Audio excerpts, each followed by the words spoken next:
Welcome back to another story on Infidelity Tales Lab. Before we begin, tell us, where in the world are you watching from? Now, let's dive into today's story. Chapter 1. The Call from Hell. The scorching Iraqi sun beat down on Forward Operating Base Delta as Staff Sergeant Ramon Moody cleaned his rifle for the third time that morning. Sweat dripped from his weathered face onto the weapon stock, a face that had seen too much combat, too many friends lost to IEDs and sniper fire. At 34, Ramon carried himself with the lethal precision of a man who'd spent 12 years in Special Forces, his muscular frame moving with calculated efficiency even in the simplest tasks. The satellite phone's shrill ring cut through the desert silence like a blade. Ramon's ice-blue eyes narrowed as he recognized the international code. Personal calls to the FOB were rare and usually meant bad news. Staff Sergeant Moody, he answered, his voice carrying the gravelly tone that made enemy combatants think twice. "Sir, this is Detective Lewis Harrington with the Denver Police Department. I'm calling about your son, Timothy." The world seemed to tilt on its axis. Ramon's grip tightened on the phone until his knuckles went white. "What about my son?" "Sir, I'm afraid Timothy is missing. He was last seen 3 days ago with your brother-in-law, Damon Booker. We've been searching 3 days." Ramon's voice dropped to a dangerous whisper that made his fellow soldiers look up from their equipment. "Why wasn't I called immediately?" Detective Harrington cleared his throat uncomfortably. "Sir, your wife initially told us Timothy was staying with friends. She only contacted us yesterday when she claimed he didn't come home." Ramon's jaw clenched. Alexis, his beautiful, manipulative wife who'd married him for the military benefits and steady paycheck, not for love. He'd suspected for months that something was wrong. The way she avoided his video calls, the hollow sound in her voice when they did speak, the expensive purchases that appeared on their credit card statements. "What else?" Ramon demanded. "Sir, we found evidence in Mr. Booker's vehicle. Blood evidence. We're running tests now, but..." The phone slipped from Ramon's numb fingers, clattering onto the metal table. Blood. His 8-year-old son's blood. Timothy, with his mother's blonde hair and his father's determined spirit, the only pure thing left in Ramon's increasingly dark world. Sergeant First Class Grant Frank approached cautiously. "Moody? You good, brother?" Ramon's eyes had gone dead, the transformation so complete that Grant instinctively stepped back. In 12 years of military service, Grant had never seen anything more terrifying than the look that crossed Ramon Moody's face in that moment. "Pack your gear, soldier," came the voice of Major Timothy Bolton from behind them. The base commander had obviously been monitoring the call. "You're going home. Emergency leave approved." Ramon retrieved the phone with mechanical precision. Detective Harrington was still talking, his voice tinny and distant through the speaker. "Your brother-in-law has a history of domestic violence and drug-related offenses. He's been in and out of the system for years. Your wife never mentioned." Ramon ended the call without another word. He stood slowly, his mind already shifting into operational mode. The same cold, calculating mindset that had made him one of the military's most efficient killers was now focused on a single objective: finding out what happened to his son and making everyone responsible pay in ways they couldn't imagine. As he walked toward his quarters to pack, fragments of conversations from his last leave echoed in his memory. Alexis whispering on the phone late at night. Damon's frequent visits when he thought Ramon wasn't watching. The way Timothy had seemed nervous around his uncle, trying to stay close to his father during those final days before deployment. Ramon had ignored the signs, trusted his wife, believed in the sanctity of family. That trust was about to become the most expensive mistake of several people's lives. Chapter 2. Ghosts in the Machine. The military transport touched down at Denver International Airport 18 hours later. Ramon moved through the terminal like a predator among sheep, his single duffel bag slung over his shoulder. He'd used the flight to make calls, pull strings, and activate networks built over a decade of covert operations. His first stop wasn't home.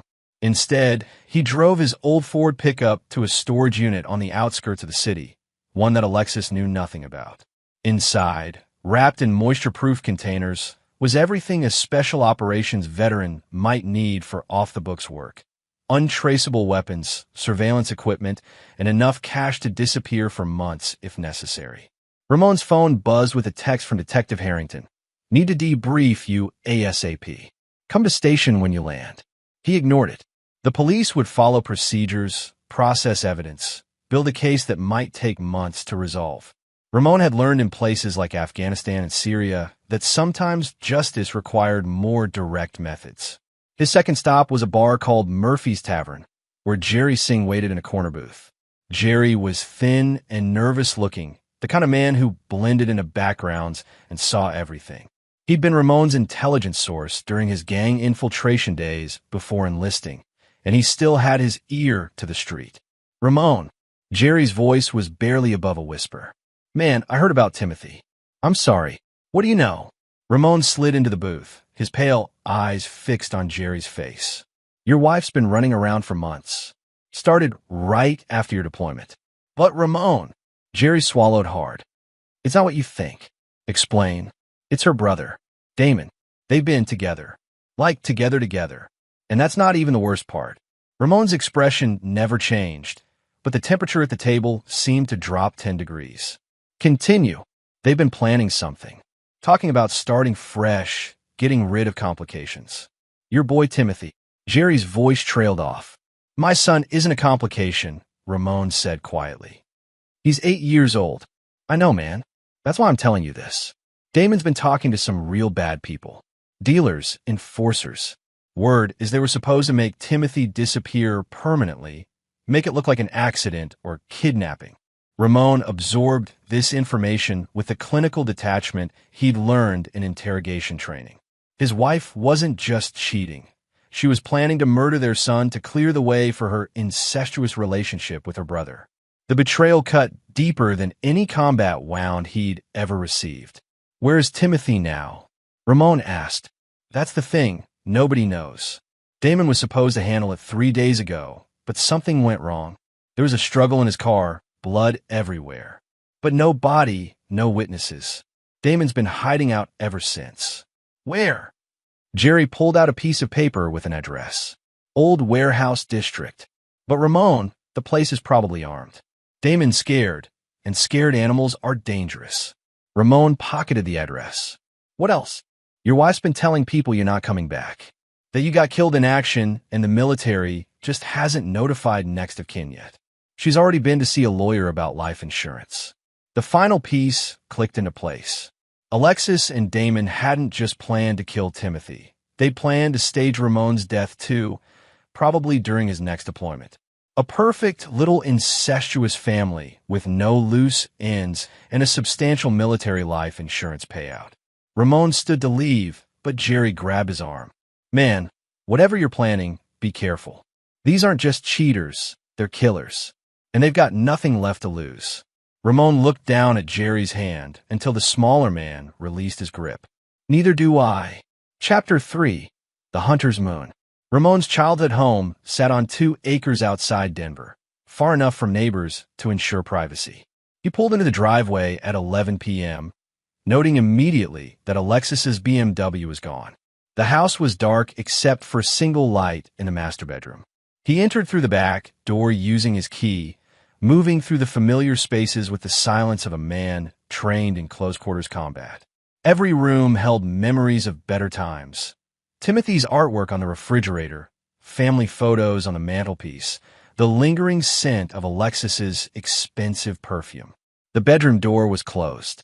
Ramon could hear voices, Alexis talking to someone on the phone, her tone casual and unconcerned. He placed his ear against the door. Told you, the military will handle the notification. We just have to wait a few more days. Then I can start the Grieving Widow Act. Her laugh was cold, brittle. No, Damon's handling the Timothy situation. It'll look like he ran away, got picked up by some pervert. These things happen all the time. Ramon's hand moved to the door handle, but he stopped himself. Not yet. He needed more information, needed to understand the full scope of their betrayal. The insurance money will set us up nicely. And Ramon's death benefits, plus the house. She paused. What do you mean you can't find the boy? How hard is it to dispose of an 8-year-old? Ramon backed away from the door, his operational mind cataloging details. Alexis was talking to someone else, not Damon. The plan was bigger than just the two of them. And Timothy, his son, was still alive, still out there somewhere. He retreated to his study and opened the safe hidden behind his military commendations. Inside were documents, photographs, and a USB drive containing every piece of intelligence he'd gathered over the years. Ramon had always been thorough, always prepared for the worst-case scenario. He just never imagined it would involve his own family. The laptop hummed to life as he accessed encrypted files and activated dormant surveillance programs. Within minutes, he had location data on every phone number in Alexis's contact list, financial records going back 2 years, and security footage from local businesses near Damon's last known address. What he found made his blood run cold. The affair had started 6 months ago, but the planning went back even further. Alexis had been researching military death benefits, life insurance policies, and legal procedures for missing children. She consulted with lawyers about custody issues in the event of spousal death. Most damning of all, she purchased a large life insurance policy on Timothy just 3 weeks before Ramon's deployment. His son wasn't just an obstacle to their relationship. He was worth more dead than alive. Ramon's hands trembled slightly as he closed the laptop.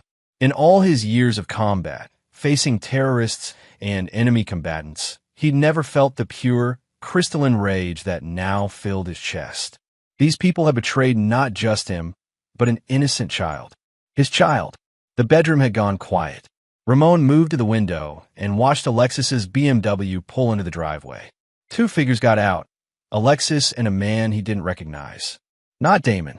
Someone new. Ramon faded back into the shadows of his study as the front door opened. He could hear Alexis's voice, higher now, nervous. Told you he's supposed to be dead. The notification should have come through by now. Well, he's not dead, the man replied in a gravelly voice. Because Jerry Singh just called Damon. Your husband's back in town, and he's asking questions. It was a long silence. Then Alexis spoke again, her voice now carrying the sharp edge of panic. Then we need to move up the timeline. How quickly can you make Ramon disappear? Tonight, if necessary. But it'll be messy. And expensive. I don't care about messy. I care about permanent. Ramon smiled in the darkness, a cold, predatory expression that would have terrified anyone who saw it. His wife had just signed her own death warrant, and she didn't even know it. But first, he had to find Timothy. Everything else could wait until his son was safe. As the voices moved toward the living room, Ramon slipped out the back door and into the night. He had work to do, and dawn was still hours away. Chapter 4. Into the Abyss. The warehouse district of Denver was a graveyard of industrial ambition, rusted buildings and broken dreams stretching toward the mountains like metal tombstones. Ramon parked his truck 3 blocks away and moved through the shadows with practiced stealth, night vision goggles turning the darkness into a green-tinted world of possibilities. Damon Booker's hideout occupied the 3rd floor of a converted textile factory. Ramon spent 2 hours conducting surveillance, mapping guard positions, and identifying entry points. There were 4 men inside, Damon plus 3 others who looked like street muscle. All armed, all nervous. Through the thermal scope he'd retrieved from his storage unit, Ramon could see heat signatures moving inside the building. One smaller signature in a back room, motionless for long periods. His heart hammered against his ribs. Timothy.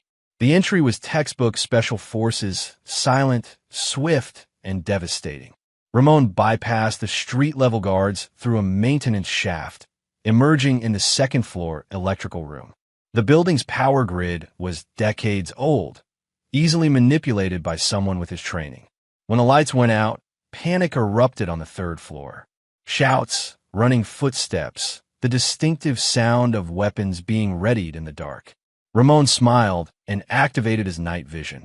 The first guard died without knowing what hit him, a knife between the ribs, quick and silent. The second managed to scream before Ramon's garrote cut off his voice permanently. By the time the emergency lighting kicked in, 2 men were dead and Ramon was a ghost moving through their midst.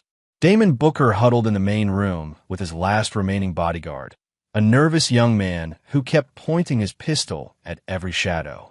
Ramon studied them through a gap in the wall, noting Damon's deteriorated condition. The man was sweating despite the cool air, his hands shaking, eyes darting constantly toward the back room where Timothy was being held. "He's here," Damon whispered. "I can feel it. That psycho's here." "Who's here?" the bodyguard asked. "Excellent," replied a gravelly voice Ramon recognized as Vernon Knowles. "And the boy, disposed of as requested. Damon handled it yesterday." Ramon's jaw clenched. They thought Timothy was dead. "Any complications?" This from Carl Bates, the lawyer. "None. The scene was staged to look like a kidnapping. Blood evidence will lead police to suspect human trafficking. They'll search for months, find nothing, and eventually close the case. And Damon, he's become a liability," Knowles said. "Nervous, unstable, using too much product. We'll need to clean up that loose end before he talks to anyone." Ramon filed away this information. They were planning to kill Damon too, probably within days. The insurance companies will need death certificates for both husband and son before releasing funds, Bates explained. Military death benefits are automatic, but the private policies require documentation. "How long?" Alexis asked. 2 weeks, maybe 3. Then you'll have access to everything. And after that, Knowles chuckled, a sound like gravel in a cement mixer. "After that, you disappear. New identity, new life. Someplace warm with no extradition treaties. What about you two? We take our cuts and move on to the next client." This business model is very profitable. Ramon had heard enough. These weren't just criminals. They were serial killers operating an insurance murder business. Alexis wasn't their first client, and she wouldn't be their last. But she would be their final one. Ramon retreated through the ventilation system, his mind already formulating a plan. Alexis, Knowles, and Bates thought they were predators. They were about to learn what it felt like to be prey. At 4 p.m., Ramon's phone rang with a call from Detective Harrington. "Mr. Moody? I'm sorry to inform you that we found more blood evidence at the warehouse where your brother-in-law was hiding. We believe Timothy may have been seriously injured." "I understand," Ramon replied, injecting just the right amount of grief into his voice. "There's something else. Damon Booker was found dead this morning. Single gunshot to the head, execution style. This case just became a homicide investigation." Ramon smiled grimly. Knowles was already cleaning up loose ends, just as predicted. "Detective, I need to ask a favor. My wife is not handling this well. Could you hold off on notifying her about Damon's death for 24 hours? I want to be there when she hears the news." "Of course, Mr. Moody. Take all the time you need." Ramon ended the call and returned to his planning. Damon was dead, which simplified things. 3 targets remained: Alexis, Knowles, and Bates. All of them thought Ramon was dead and Timothy was disposed of. They were about to discover how wrong they could be. The hunter had become the hunted, and the game was about to begin in earnest. Chapter 6: Sins of the Father. Ramon spent the evening teaching Timothy how to use the cabin security system. His son was resilient, a trait inherited from both sides of the family, though Ramon doubted Alexis's resilience would serve her well in the coming days. "Dad, why did Mom want to hurt me?" Timothy asked as they sat by the fireplace. Ramon had been dreading this question. How do you explain to an 8-year-old that his mother tried to have him killed for money? "Sometimes people make bad choices, son. Very bad choices. Your mother, she's sick. She needs help that I can't give her. Are you going to help her anyway?" Ramon looked into his son's innocent eyes, eyes that still held love for the woman who'd tried to murder him. "I'm going to make sure she never hurts anyone again." That's a different kind of help. The next morning brought news that Vernon Knowles had been found dead in his office, apparent suicide. A note confessed to kidnapping and murdering Timothy Moody, then killing Damon Booker to cover his tracks. The note apologized to the families and cited overwhelming guilt as the reason for taking his own life. Ramon read the news report with professional admiration. Someone was very good at staging crime scenes. Probably Alexis herself. He'd underestimated her operational capabilities. His phone rang. Detective Harrington again. "Mr. Moody, I have good news and bad news. The good news is we've solved your son's case. Vernon Knowles left a full confession before killing himself. And the bad news? I'm sorry, but based on the confession and evidence, we have to presume Timothy is deceased. Knowles detailed the disposal method. We may never recover the body. I understand, Detective. Thank you for everything you've done. After ending the call, Ramon sat in silence for several minutes. Alexis had just made her final move, eliminating Knowles and positioning herself as the grieving widow and mother. She probably thought she was free and clear. She was wrong. That afternoon, Ramon drove to Denver to conduct final surveillance on his targets. Carl Bates was in his office, conducting business as usual. Alexis was at home, playing the part of the devastated mother for the neighbors who brought casseroles and offered condolences. Ramon watched her through binoculars from a concealed position across the street. She moved through the house like an actress rehearsing for a performance, touching Timothy's toys with theatrical sadness, sitting by the window with a handkerchief pressed to her eyes. It was a masterful performance. She'd probably practiced in the mirror. At 6 p.m., Alexis left the house dressed in black, driving toward downtown. Ramon followed at a distance, watching her enter the same high-rise where Bates had his office. But instead of going to the 20th floor, she stopped at the 15th. The directory listed it as a private medical practice. Dr. Gustavo Quick, plastic surgeon. Ramon felt the pieces clicking into place. Alexis wasn't just planning to disappear with the insurance money. She was planning to become someone else entirely. New face, new identity, new life. Through the building's security cameras, which he'd hacked hours earlier, Ramon watched Alexis meet with Dr. Quick. They discussed surgical procedures, healing times, and payment schedules. The doctor showed her computer simulations of how she would look after the operations. The woman in the simulations bore no resemblance to the Alexis Moody who'd married a young soldier 12 years ago. Ramon made his decision. The surgical consultation lasted 45 minutes. When Alexis left the building, she found a note on her windshield. Your husband and son are waiting for you at home. Come alone, where the police will receive very interesting evidence about insurance fraud and conspiracy to commit murder. A friend. 20 minutes later, Alexis burst through the front door of their house, her composure finally cracking. Hello, Alexis, Ramon said from the living room sofa. You look surprised to see me. She stood frozen in the doorway, her face cycling through shock, terror, and calculation. Ramon? But you're dead. The military said. The military says a lot of things. Sometimes they're even true. Ramon gestured to the chair across from him. Sit down. We need to talk. Where's Timothy? The question came out as a whisper. Safe, which is more than you can say for yourself. Alexis slowly approached the chair, but remained standing. I don't know what you think you know, but I know everything. Ramon's voice cut through her protests like a blade. The affair with your brother. The insurance policies. The murder plot. Vernon Knowles. Carl Bates. All of it. Her facade crumbled completely. Damon said you were dead. He showed me the official notification. Damon's dead. Knowles is dead. You killed them both to cover your tracks. Ramon leaned forward slightly. Very professional work, by the way. I'm impressed. You can't prove anything. I don't need to prove anything to a court of law, Alexis. I'm not a police officer anymore. The implication hung in the air between them like a loaded weapon. What do you want? She asked finally. I want you to understand something, Ramon said quietly. You tried to murder my son. Our son. For money. There is no forgiveness for that. There is no redemption. There is only consequence. Ramon, please.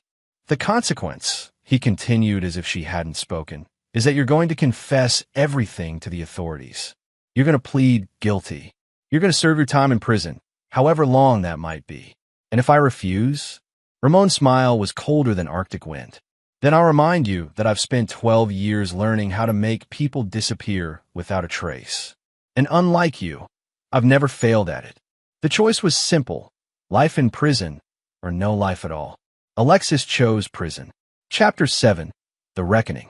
The confession took 3 hours to record. Alexis detailed every aspect of the conspiracy while Ramon operated the camera, ensuring that her admission was legally admissible. She spoke of the affair with Damon, the recruitment by Vernon Knowles, the planning stages of the murders, and her own role in executing the plan. What emerged was a portrait of systematic evil that went far beyond insurance fraud. Knowles had been running his operation for years, targeting military families because their deaths were easier to stage overseas. Alexis wasn't his first client. She was number 7 in a series of cases stretching back to 2019. How many children? Ramon asked during one particularly damning revelation. 12, Alexis whispered. Maybe more. Knowles kept records, but he destroyed them after each job. Ramon felt sick. They hadn't just been planning to murder Timothy. They'd been part of a systematic operation that had killed at least 12 other children for insurance money. Where Knowles' records? Safe deposit box. First National Bank, downtown branch. Box 847. Key. Alexis reached in her purse and handed over a small brass key. I was supposed to clean it out after everything's settled. Ramon pocketed the key. Those records would implicate dozens of people in multiple murders. The FBI would be very interested in that evidence. One more question, Ramon said as the confession wound down. Did you ever love Timothy? Even a little? Alexis looked directly into the camera for the first time in hours. No, he was always your child. Never mind. I tolerated him because he was part of the package. But love him? No. The honesty was more devastating than any lie could have been. Ramon stopped the recording and uploaded the file to an encrypted server accessible to law enforcement. Then he made a series of phone calls to Detective Harrington, to the FBI, to the Military Criminal Investigation Division. By morning, the story would be international news. By evening, dozens of other cases would be reopened. The Knowles conspiracy would unravel completely, bringing justice to families who'd never known their loved ones were murdered. What happens now? Alexis asked as Ramon prepared to leave. Now you wait for the police. They'll be here within the hour. And Timothy? Timothy will never see you again. He'll never know you tried to kill him. As far as he's concerned, you died in a car accident while I was overseas. Clean, simple, merciful. You're going to lie to him? I'm going to protect him from the truth until he's old enough to handle it. That's what fathers do. Ramon walked toward the door, then stopped. One final thing, Alexis. In prison, you'll meet other women who've hurt children. They don't tend to live very long. I thought you should know that. He left her sitting in the living room of what had been their home, surrounded by the wreckage of a life she'd destroyed for money. 45 minutes later, police cars filled the driveway. Chapter 8, Clean Slate. The media frenzy lasted for weeks. The Knowles conspiracy dominated headlines across the country as investigators uncovered a network of murder-for-hire operations targeting military families. Alexis Moody became the face of evil, a mother who tried to kill her own child for insurance money. She was sentenced to life in prison without the possibility of parole. Carl Bates received 25 years for his role in the conspiracy. 7 other accomplices were arrested in connection with a broader operation. Ramon and Timothy watched the sentencing from the cabin in the mountains, far from the media circus. Timothy still believed his mother had died in a car accident. The boy was healing, physically and emotionally, but the scars would take years to fade completely. Dad, are we going to stay here forever? Timothy asked one evening as they sat by the lake behind the cabin. Would you like to? I like it here. It's peaceful, and nobody tries to hurt us. Ramon nodded. The cabin could become their permanent home. He had enough money saved to live comfortably, and Timothy could be homeschooled or attend a small local school. A quiet life, far from the complexities of the world that had produced people like Alexis and Vernon Knowles. But peace had a price. Ramon's phone rang constantly with calls from former military contacts, from law enforcement agencies, from private contractors who needed someone with his particular skills. The world was full of people who hurt innocent children, and Ramon Moody had proven very effective at stopping them. Timothy, he said finally, how would you feel about helping other kids who are in trouble? What do you mean? I mean using what we've learned to make sure other families don't go through what we went through. Timothy considered this seriously. He was mature beyond his years now, having seen the worst that human nature could offer. Would it be dangerous? Sometimes. But we be careful. We be smart. And we'd only go after people who really deserve it. Like Mom did. Ramon winced at the casual way his son referenced Alexis. To Timothy, his mother's death was just a fact of life now, no more emotionally charged than the weather. Like your mother did, Ramon confirmed. Then yes, I want to help. That night, after Timothy was asleep, Ramon made a series of phone calls. By morning, he had 3 active cases. Missing children, suspected murders, families destroyed by people who thought they were untouchable. The first case involved Margie Maldonado, a woman in Phoenix who'd taken out large insurance policies on her stepchildren and was planning a tragic accident during their summer vacation. The second was Salvatore Sanchez, a corrupt social worker in Miami who was selling children to human traffickers. The third was a ring of foster parents in Seattle who were collecting government checks for children they'd killed years ago. All of them thought they were safe. All of them were wrong. Ramon Moody had found his new mission in life, protecting children from the monsters who wore human faces. He was very good at it, and the world needed people who were willing to do what was necessary when the system failed. The hunter had become the protector, and there was no shortage of prey. Chapter 9. Blood and Redemption. 5 years later, the compound in rural Montana looked like a hunting lodge from the outside. Rustic cabins, dense forest, crystal clear lake. From the inside, it was something else entirely. A training facility, safe house, and operational headquarters rolled into one. Timothy Moody, now 13, could field strip an assault rifle in 40 seconds, speak 3 languages fluently, and hack into most civilian computer systems. He could also bake chocolate chip cookies, maintain a 4.0 GPA in his online coursework, and beat his father at chess 2 games out of 3. Ramon watched his son through the kitchen window as Timothy practiced defensive driving techniques in the compound's obstacle course. The boy had grown tall and lean, with his father's ice blue eyes and his mother's analytical mind, though he'd learned to use that analytical nature for protection rather than predation. They'd saved 43 children in 5 years. The Maldonado case had been resolved with Margie suffering a tragic accident of her own, a gas leak explosion that looked completely natural to investigators. Salvatore Sanchez had been found dead in his office, an apparent heart attack brought on by stress.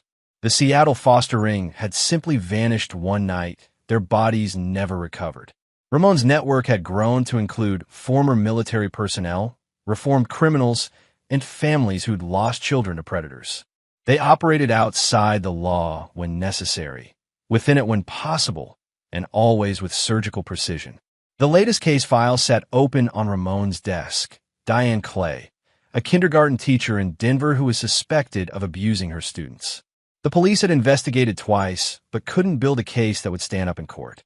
The children were too young to testify effectively, the evidence too circumstantial. But Ramon had learned that courts weren't the only venue for justice. His encrypted phone buzzed with a message from Grant Frank, now retired and working as the compound security chief. Clay confirmed. Multiple victims, ready for extraction. Ramon closed the file and checked his watch. Timothy would be finished with driving practice in 10 minutes.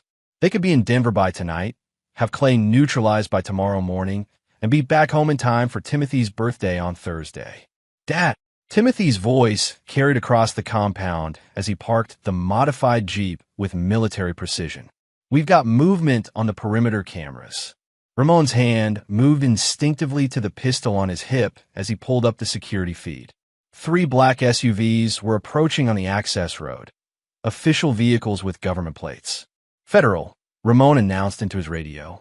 All personnel to standby positions. The compound had been designed for exactly this scenario. Hidden exits, emergency protocols, evidence destruction procedures.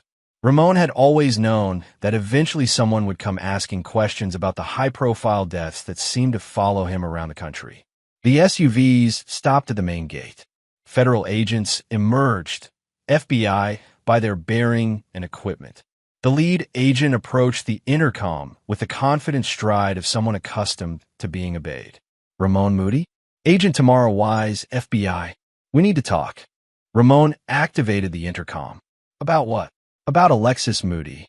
She was found dead in her cell yesterday morning. Apparent suicide. Ramon felt no grief, no satisfaction, just a sense of completion. Alexis had finally paid the ultimate price for her crimes. "I'm sorry to hear that," he said through the intercom, "but I don't see how that concerns me. My wife died in a car accident 5 years ago. Mr. Moody, we know who you are and what you've been doing. The question is whether we're going to work together or work against each other." Ramon considered this. The FBI wouldn't have come alone if they were planning to arrest him. This felt like recruitment. "Timothy, activate Protocol 7, he said into his radio.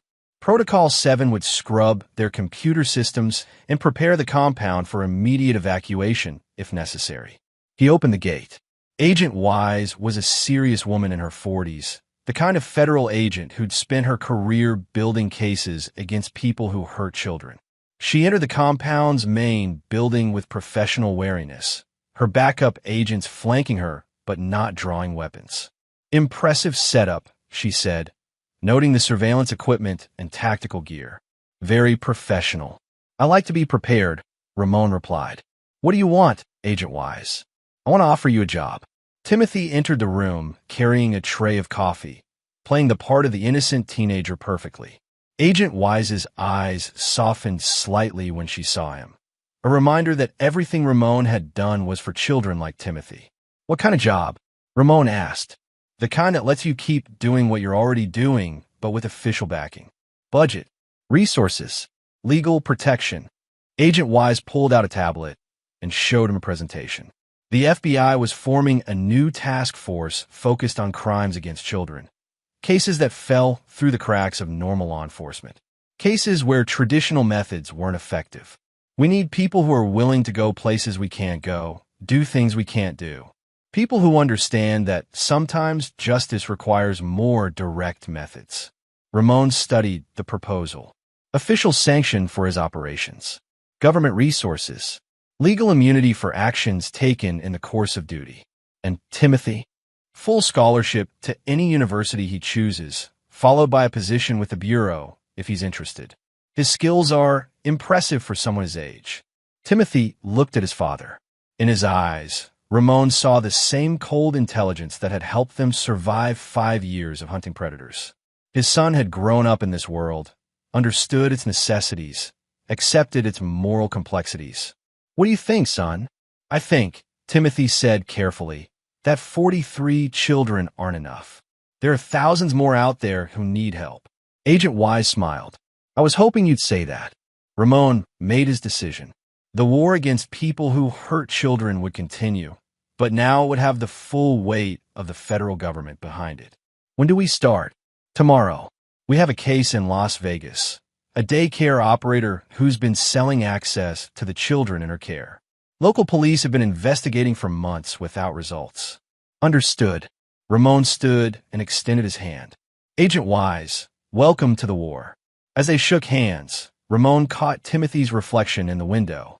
His son was smiling, not with the innocent joy of childhood, but with the cold satisfaction of a predator who just found new hunting grounds. Some people were born to protect the innocent.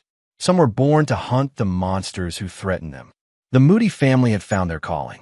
3 months later, a daycare operator in Las Vegas was found dead in her office, an apparent overdose. The children in her care were relocated to safer facilities, and the trafficking ring she'd been part of was completely dismantled. The investigation noted that the woman had been under surveillance by federal agents, but those agents had no knowledge of how she'd obtained the drugs that killed her. In rural Montana, Ramon and Timothy Moody were already planning their next operation. The war continued. And there you have it. Another story comes to an end. What did you think? I'd love to hear your thoughts in the comments below. If you enjoy this story, consider joining our community by subscribing. It means the world to us. For more stories like this one, check out the recommended videos on screen. And I'll see you there.